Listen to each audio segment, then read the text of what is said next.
Have you ever sat in a room full of people and felt completely alone?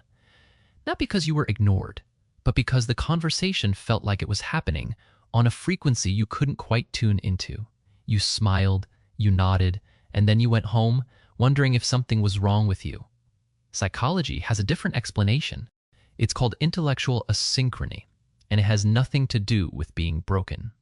There is a concept researchers in developmental psychology have studied for decades, one that rarely makes it into casual conversation, but shows up consistently in the lived experience of people with high cognitive complexity.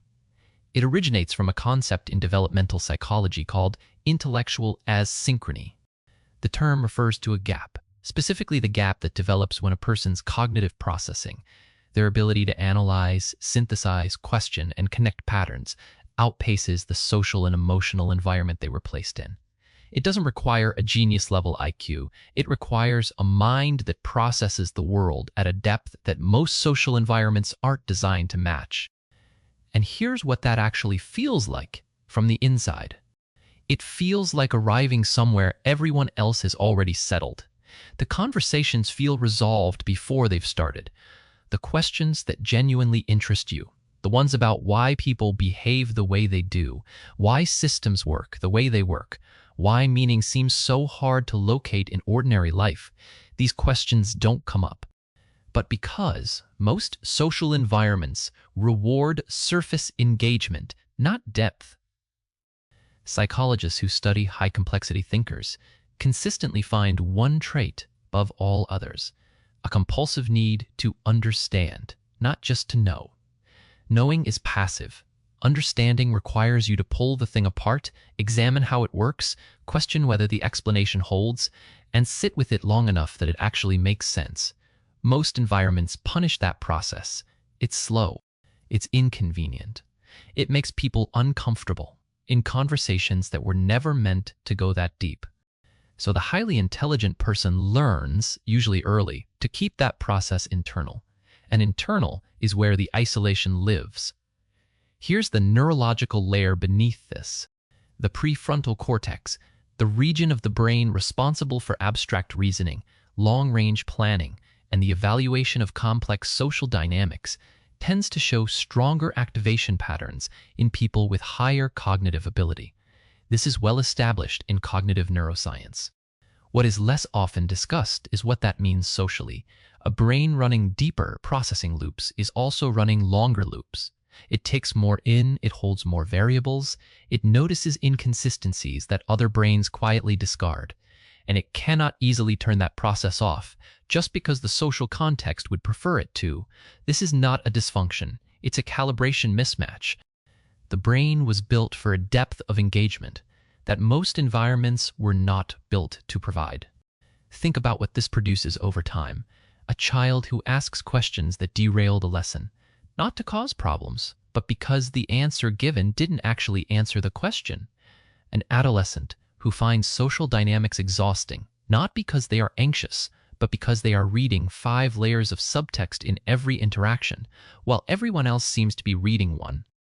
An adult who has learned to function well in almost any environment and still returns home at the end of the day with a strange, low-grade sense of not having been fully present anywhere. That feeling has a name in psychological literature. Researchers sometimes call it existential loneliness, a specific form of isolation that has nothing to do with the number of people in your life and everything to do with the felt absence of genuine cognitive and emotional contact. It is different from ordinary loneliness. Ordinary loneliness says, I wish I had more people around me. Existential loneliness says, I have people around me and I still feel alone. The audience that recognizes itself in this description often carries a second wound alongside the first. Not just the loneliness of depth, but the confusion about whether the depth is real. Because here is the cruel internal logic of intellectual asynchrony. The same mind that processes the world differently is also the mind that questions whether its perception of that difference is accurate. Highly self-aware people don't walk around certain of their own complexity.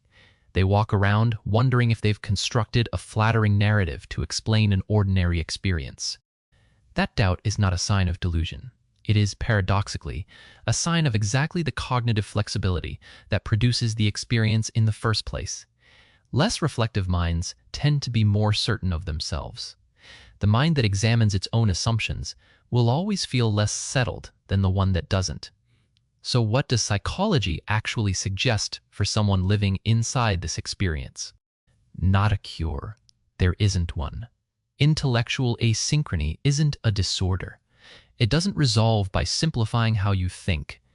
What does shift is the relationship to the experience itself.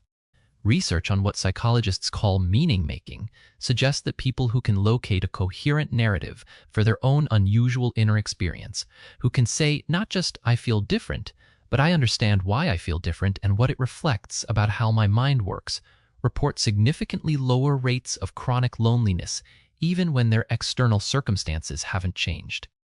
The explanation doesn't change the environment, but it changes what the environment means.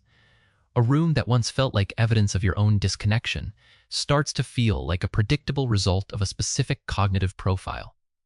That shift is not small.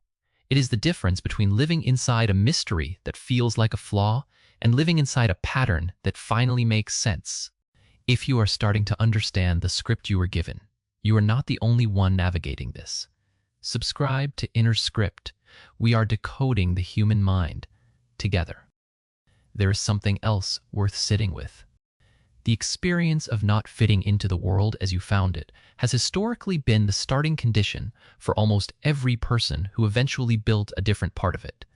Not because intelligence guarantees that outcome, it doesn't, but because the mind that cannot accept the world as given is also the mind most likely to keep asking what it could become.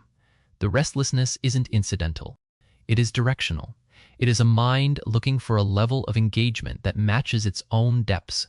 If you have spent your life feeling like you arrived somewhere the conversation had already moved past, like the things that genuinely matter to you rarely come up, like depth is something you have to suppress rather than offer, this is not a character flaw. It is a description of a specific cognitive profile navigating environments that were built for a different kind of mind. The world wasn't built wrong, and neither were you. The distance between you and it is real, but it is not permanent, and it is not meaningless. It is, in fact, exactly the kind of distance that has always preceded something worth building.